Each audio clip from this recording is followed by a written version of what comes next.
سلام، اینجا پادکست متولد 68. میخوام داستانها و جذابیت‌های زندگی دوران نوجوانیمو برای بچه‌های نسل‌های بعدی بگم. بچه‌هایی که زندگی آپارتمان نشینی رو تجربه کردن و بازی با همسن و سالای خودشون رو شاید به نوعی فراموش کردن. توی این پادکست خاطرات و جذابیت‌های زندگی اون روزها رو برای بچه‌ها تعریف میکنم. شاید بتونن گوشه از اون رو برای خودشون تخیل کنن. این قسمت در مورد خونه کاهگلیمون صحبت میکنه.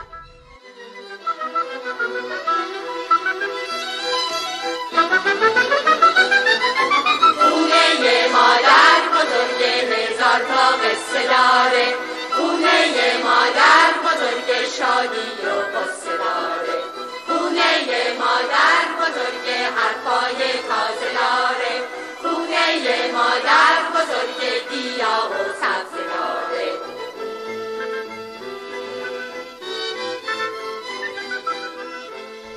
کرمان یه خیابون معروف قدیمی به اسم شهاب داره. این خیابون یه کوچه خیلی تاریخی خاص و جالب به اسم 8 متری داره که بعداً حتما داستاناشو براتون میگم. توی یکی از کوچه‌های فرعی اون کوچه 8 متری یه خونه بزرگ کاهگلی با سقف گنبدی بود که یه در کوچیک چوبی قهوه‌ای رنگ داشت با یه کلون کوچیک که صدای تق تق اون نشونه جریان زندگی توی اون خونه بود. اون روزا که آیفون تصویری وجود نداشت، حد زدن این که کی پشت در خودش یه حال عجیب و امید خوبی رو به ما میداد. وارد خونه که می شدیم 3 اتاق پشت سر هم سمت راست باغچه بود و 3 اتاق متقارن اون سمت باغچه. باغچه وسط خونه پر از درختای انار و انگور بود و یه دونه درخت پسته بزرگ و بی ثمر هم وسطش بود که برای جبران میوه ندادنش نقش خونه درختی رو برای ما بازی میکرد. بعدها فهمیدم که درخت پسته جنسیت نر و ماده داره و اون بیچاره نر بوده که ما هر سال منتظر بودیم برای اون پسته بیاره.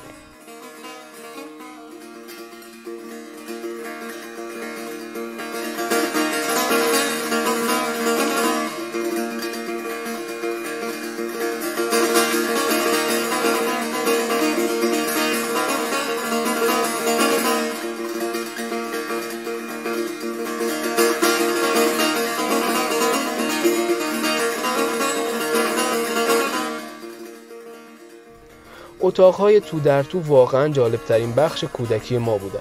از اولین اتاقی که وارد می شدیم تا آخرین اتاق و بعدش آشپزخونه همشون عین واگن‌های قطار به هم راه داشتن. اون روزا تقریبا کسی اتاق شخصی نداشت و آدما با هم در کنار هم و برای هم زندگی می کردن. سقف اتاقهای گنبدی خیلی قشنگ بود. یه انحنای خاص که بهشون ابهت میداد. بزرگتر که شدم فهمیدم گنبدی بودن سقف اون خونه ها نشونه نبوغ مردم کویر برای در امان موندن از گرما و سرما بود. معمولاً وسط اون انحنای بزرگ یه میله از این سر اتاق تا دیوار روبروش رد شده بود که ازش پنکه سقفی یا لامپ آویزون می‌کردن.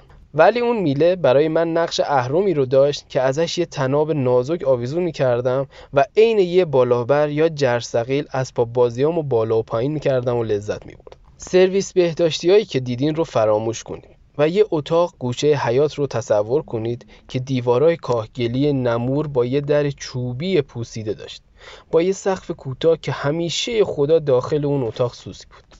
اگر صابخونه کمی پولدار بود سنگ توالت رو عوض کرده بود و دیگه خبری از اون سنگ زوزنقه‌ای که به مرکز کره زمین راه داشت نبود. شبا ترجیح میدادیم شلوارمون رو خیس کنیم و از مادر کتک بخوریم اما تا اون سر حیاط برای دستشویی نریم.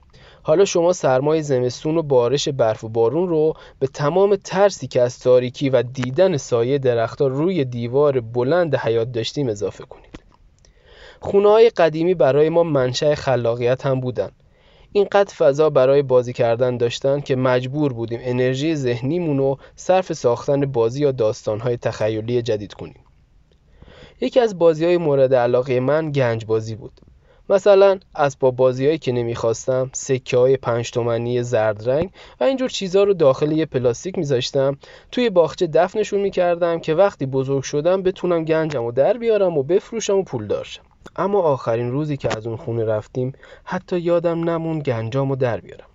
الان نمیدونم آیا بعدش کسی تونست اونا رو پیدا کنه و پولدار شه یا نه. تمام خاطرات و زیبایی‌های اون خونه به کنار. اما من تا آخرین روز زندگیم بوی نم کاهگل بعد از هر بارون رو فراموش نمی‌کنم. کنار خونه ما همیشه سبززاره، دشتاش پر از بوی گل، اینجا همش بهاره. دل وقتی مهربونه، شادی میاد میمونه، خوشبختی از رو دیوار سر میکشه تو خونه.